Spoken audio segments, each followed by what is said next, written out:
নেত্রকোনার খালিয়াজুড়ি উপজেলার মজলিশপুর গ্রাম। হাওরের কোল ঘেঁষা এক আধা ডুবে থাকা জনপদ।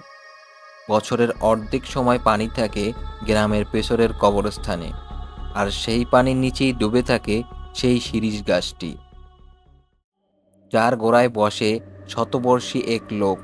জুপ জুপ শব্দের চুল ছেড়ে আর পিস পিস করে বলে, রক্ত দিলে ছায়া নড়বে, হাড় দিলে অভিশাপ ছুটবে।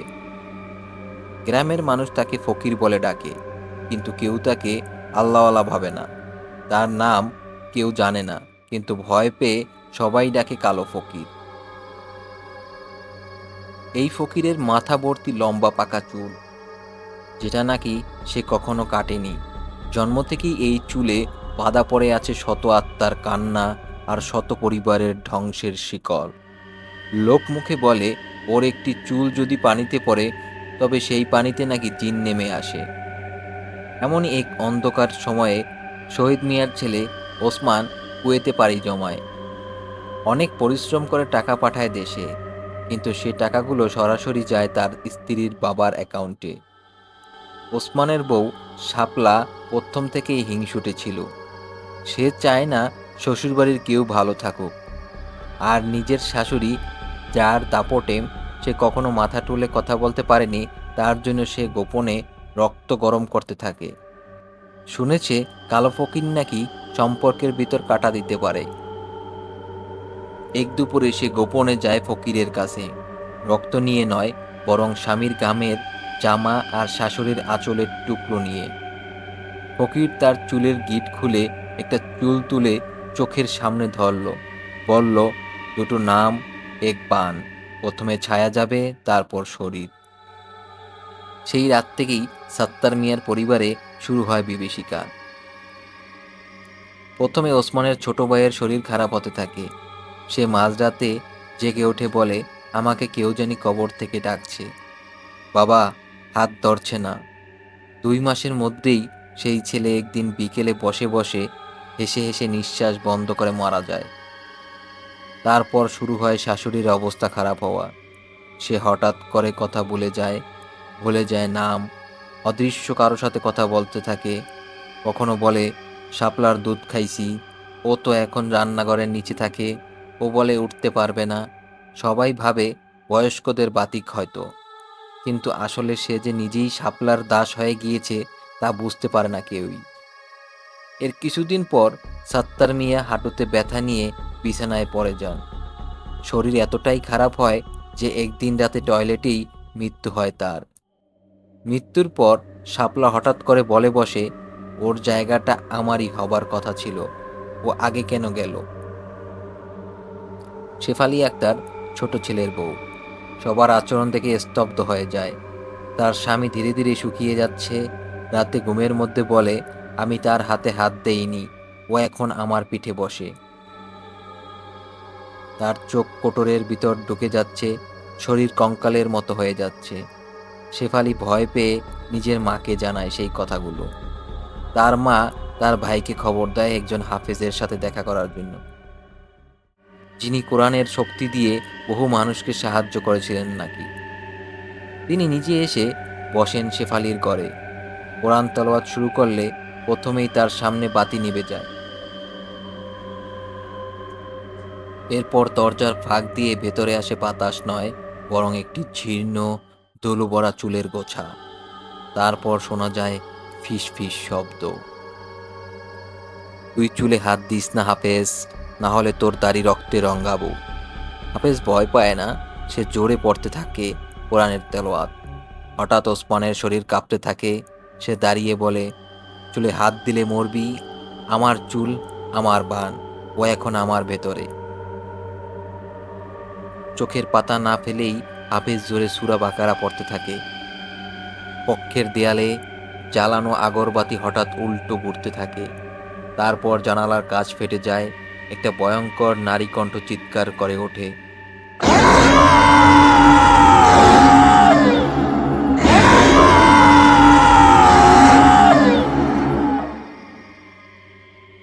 এই বান আমি বানাইছি, কেউ ফেরাতে পারবে না। ও মরলে মরুক, কিন্তু আমি এখানে থাকব। চিৎকার শব্দ থেমে যাওয়ার পর দেখা যায় ওসমান মাটিতে পড়ে আছে, নিঃশ্বাস চলছে কিন্তু চোখ বন্ধ, মুখ থেকে রক্ত ঝরছে। সেই রাতেই শাপলার ঘরে অভিযান চালায় গ্রামবাসী। শোয়ার ঘরের নিচ থেকে মাটির হাড়ি পাওয়া যায়, যেখানে ছিল ওসমানের জামার ছেঁড়া টুকরো, শাশুড়ির চুল আর সাত্তার মিয়ার নখ। এক কোণে ছিল চিরকুট, লেখা ছিল সেখানে, 3 লাশ হলে ঘর আমার, সাত্তার, বাচ্চু আর ওসমান।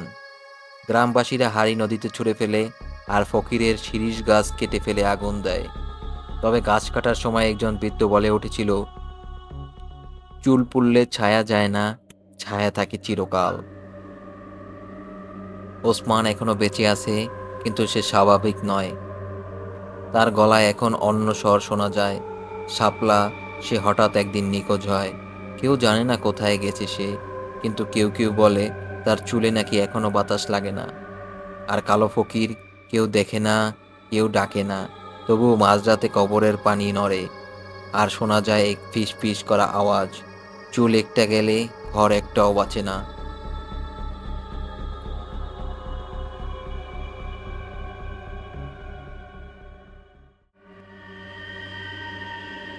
বহু বছর আগের কথা। সুরমা নদীর বাঁকে অবস্থিত এক প্রত্যন্ত গ্রাম, নাম তার বদরপুর, যেখানে সময় থমকে গেছে যেন মনে হয়। মাটির পথ ঘুরে চলে গেছে নদীর ধার বরাবর। গ্রামের প্রবীণরা আজও কাপা গলায় ডাকেন সেই পথকে রক্তপথ নামে, কারণ সেই পথ ঘিরে ঘুমিয়ে আছে এমন এক অভিশাপ যা জেগে ওঠে প্রতি শুক্রবার রাত 3টায়, যখন চাঁদের আলো নিঃশব্দে মিশে যায় কুয়াশায় আর হাওয়া থেমে যায় হঠাৎ। সময়টা 1852 সাল, ব্রিটিশ আমলের শেষ ভাগ। বদরপুরের কিছু বিত্তশালী মহাজন স্থানীয় শ্রমিকদের ব্যবহার করে এক গোপন কারগজ ব্যবসা চালাতেন। শ্রমিকদের প্রাপ্য পারিশ্রমিক না দিয়ে মিথ্যা চুরির অভিযোগে 7 জন মজুরকে পুড়িয়ে হত্যা করা হয় এক বাঁশবাগানে। সেই রাতেই নাকি এক বুড়ো ফকির বলেছিলেন, ওরা মরেনি, ওদের প্রতিটি হাড়, প্রতিটি ছাই চিৎকার হয়ে ফিরে আসবে একদিন। যে রক্ত বিক্রি করেছে, সে রক্ত দিয়েই ফেরত পাবে সবকিছু। প্রায় 170 বছর পরও আজও সেই রক্তপথ ধরে প্রতি শুক্রবার রাত 3টায় একটি রহস্যময় কাফেলা চলতে দেখা যায় সেখানে। 60টি গরুর গাড়ি, প্রতিটিতে বোঝাই ধান, তুলা, মরা পাখি, ছেঁড়া চট। আর গাড়িগুলোর চালকেরা, তারা মানুষ নয়, তারা যেন অন্য কিছু।